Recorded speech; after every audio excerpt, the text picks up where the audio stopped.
بسم الله الرحمن الرحيم الحمد لله والصلاة والسلام على رسول الله محمد وعلى آله وصحبه ومن والاه أما بعد. د الله رب العالمین یو فضل او کرم او د نعمتونو نه دا هم دي چې انسان له په عبادتو کې ډیر زیات خیر اخی دی او انسان له همیشه د پاره د فرصت او وخت او چانس ورکي چې هغه د دینه فایده واخلي او خپل آخرت خسته کی. همدغه رنګ یو خپل فرصت چې الله رب العالمین موږ او تاسو لرا کړی دی هغه 15 وخت منځونو نه وروستو سنت مؤکده ادا کول دي چې ډېر ورونه په هغه کې سستی کوي او نن به ان شاء الله تعالی د هغه د فضل باره کې خبرې وکړو مختصر شکل سره چې الله رب العالمین په دغه سنتو کې څومره خیر د انسان د پاره یې خې او آخرت کې څومره فایده ده هغه هم انسان ته یاد شي.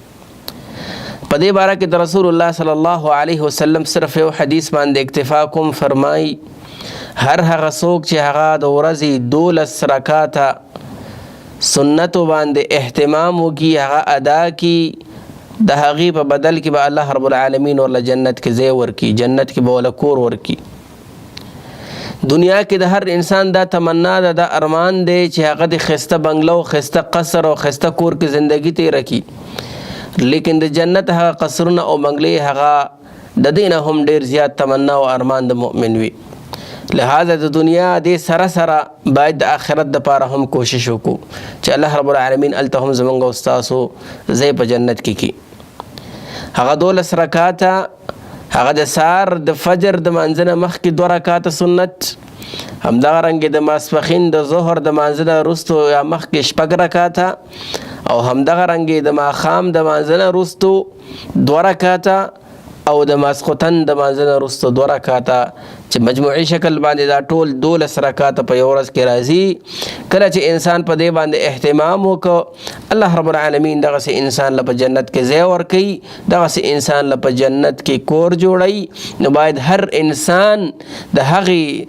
ابدي دنیا کې د کور جوړولو دپاره کوشش وکړي. الله نه دا دعا کو چې الله رب العالمین موږ او تاسو له بدې باندې عمل کولو توفیق راکړي او الله رب العالمین د موږ او تاسو له د عبادت کولو توفیق راکړي تر څو الله رب العالمین